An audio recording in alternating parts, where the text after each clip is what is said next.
50,000 JPS customers had their electricity disrupted due to outages caused by heavy winds today. The Jamaica Public Service Company, the JPS, says approximately 20,000 of its customers are still without electricity following power outages caused by strong winds today. The winds were the result of a squall line which swept across the country. A squall line is a sudden increase in winds lasting for several minutes. It's often associated with thunderstorms.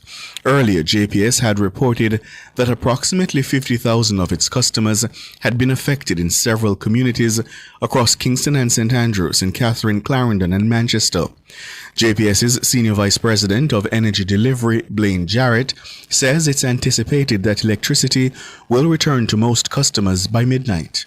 I am happy to report that we have seen great progress so far. Currently, just about 20,000 customers still remain out. These are primarily in the parishes of Kingston and St. Andrew, Trelawney, and St. Catherine. And I'm also happy to say that since our improved work on resiliency, we have seen where the grid has responded well compared to what it would have been in the past. We are happy also to report that where we are now with our repairs, we anticipate that most of our customers will be back by midnight tonight. We are pulling all the stops. Our incident command has been activated. Our crews are on the ground, and we are pulling all the stops to ensure that we bring back our customers in the shortest possible time. Most of them, as I said, will be back by midnight, and we will provide updates as we progress. The weather condition began affecting the island at about 12:15 this afternoon. Mr. Jarrett is urging members of the public to exercise caution, especially around fallen wires, and to report outages or hazards using the JPS mobile app, its website, or contact customer care. When you have a squall, the primary exposure is flying objects, zings, and other debris that will make contact with our lines. And these are the risks that not only to the power lines, but to also our customers. So we are saying that our customers should always be mindful of that and take all necessary precaution in those circumstances. That's Blaine Jarrett, JPS's Senior Vice President of Energy Delivery. Meanwhile, the Met Service says the high winds due to Monday's squall line lasted up to 20 minutes.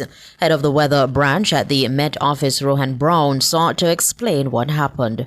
Well, there is a large area of showers and thunderstorms associated with a cumulonimbus cloud, right? And below this cumulonimbus clouds are some patches or some areas of squall-like activity moving across the island. So if you look outside, you're going to have strong windy conditions. You're going to have some pockets of rainfall. But what's occurring is a squall line that is moving offshore the southeast coast and going across sections of Kingston and St. Andrew.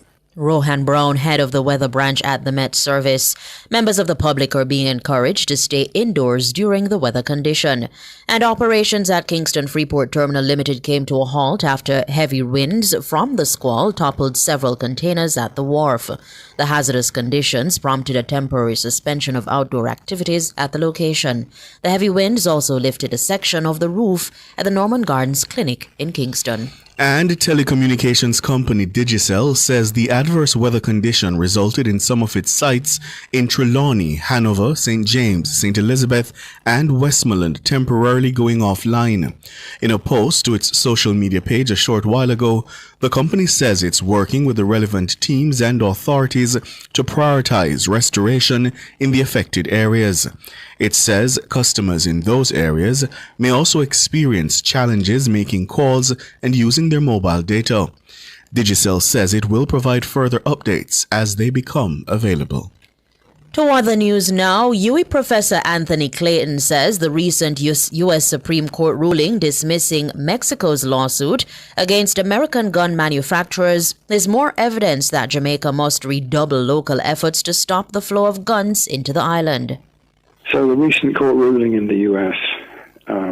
doesn't provide any grounds for optimism that we're going to be able to shut off the flow of weapons coming in. Our only recourse, therefore, is to do more of what we're doing now, which is to improve intelligence-led policing, invest more in scanners, in camera technology, and above all, to try to break up the organized crime networks that bring the weapons in, and to try and get further up in the networks to bring down the people who are really the major organizers behind weapons shipment.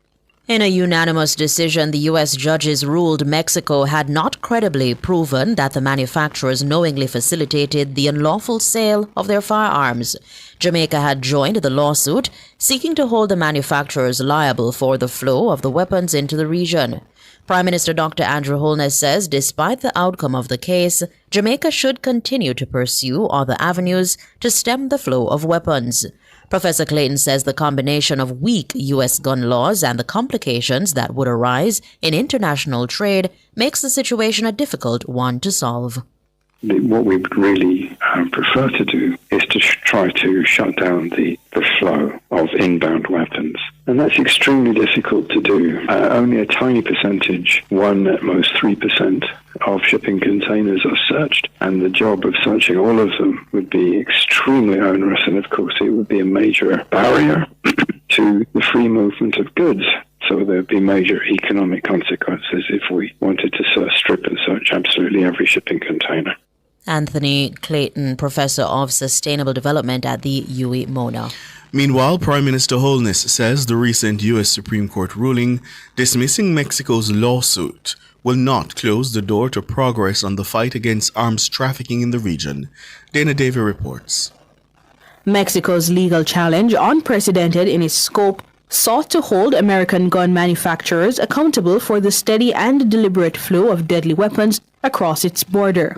In the case known as Smith & Wesson Brands, Inc. versus Estados Unidos Mexicanos, Mexico had argued that gun manufacturers are knowingly aiding and abetting the unlawful sale of their firearms to straw purchasers, but Dr. Holness says the outcome is not surprising. He says while it closes one avenue through which Mexico and other Latin American and Caribbean nations, Jamaica included, sought to influence the U.S. to do more to stem the flow of illicit arms throughout the region, other avenues exist. Prime Minister Holness says lasting solutions will come through bilateral collaboration, not litigation.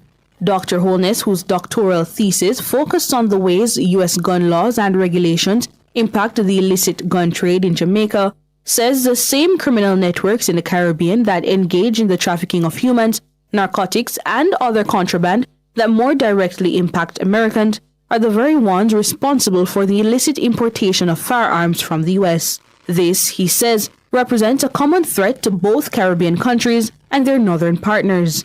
Regarding U.S. legislation, Dr. Holness says there is room for improvement. He cited steps taken to enhance federal enforcement against gun trafficking in recent years. For example, the bipartisan Safer Communities Act passed in 2022 introduced tougher penalties for straw purchases and created new trafficking offenses. More recently, the U.S. has proposed the Caribbean Arms Trafficking Causes Harm (CATCH) Act. Though not yet passed, Dr. Holness says it signals growing willingness within the U.S. Congress to curb the unintended consequences that American gun laws have on neighboring states. The CATCH Act would mandate the U.S. Department of Justice to track and report on gun trafficking to the Caribbean, while strengthening enforcement cooperation within the region. He says there is also scope to expand joint operations between U.S. agencies and Jamaican law enforcement to better map trafficking networks and dismantle them from the inside out. In addition, Dr. Holness says there's value in more robust data sharing on suspicious bulk purchases, serial numbers, and interstate transfers. Dana Davy for Nationwide News.